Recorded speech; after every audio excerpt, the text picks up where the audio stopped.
whore is what she was. If it's a legitimate rape. It makes her a slut, right? Cooking can be fun. Hey, I'm proud of a man. This week in misogyny.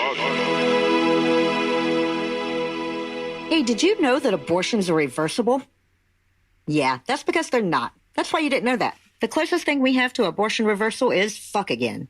But that doesn't stop a bunch of unethical, ideological-driven clinics from offering that exact service, the abortion reversing, not the fucking again.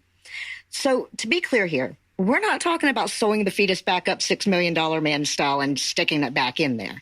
As you know, if you listen regularly, medicinal abortions in this country generally come from a combination of two medicines, mifepristone and misoprostol. The claim from these clinics is that if you take the first pill, then change your mind, you can take a shot or pill of progesterone, and that will reverse the effects of the mifepristone, allowing you to abort the abortion in its second trimester. Now, to be clear, there is almost no research at all backing up this claim. There's one case study of 6 entire pregnant people who took mifepristone and then progesterone. 4 of them carried pregnancies to term. That's pretty much the end of the positive studies. And to be clear, that's not because nobody has followed up on it. It's because when they've tried, it's proven too dangerous. As you can imagine, getting half an abortion can have some very negative consequences. When they tried to do the first randomized clinical study of this back in 2019, they had to stop midway through after 3 different participants had to be hospitalized for severe vaginal bleeding. So yeah, fucking terrifying that people are able to sell this dangerous, unproven medical procedure, right? Well, Democratic lawmakers in Colorado tried to put a stop to it by passing a law that would have officially dubbed offering abortion pill reversals as unprofessional conduct, which would allow medical review boards to discipline doctors who did it on a case-by-case basis, which seems like a pretty low-grade solution to a pretty high-grade problem, but it's still progress. Or rather, it would have been if it hadn't been for the fact that one such clinic, a place called Bella Health and Wellness, sued the state. Their complaint? That the new act violated their right to free speech. That speech, of course, being the ability to lie to people about the efficacy of a dangerous medical procedure. Well, you already know how this ends because you know how damn many judges Trump appointed to the bench in his tenure.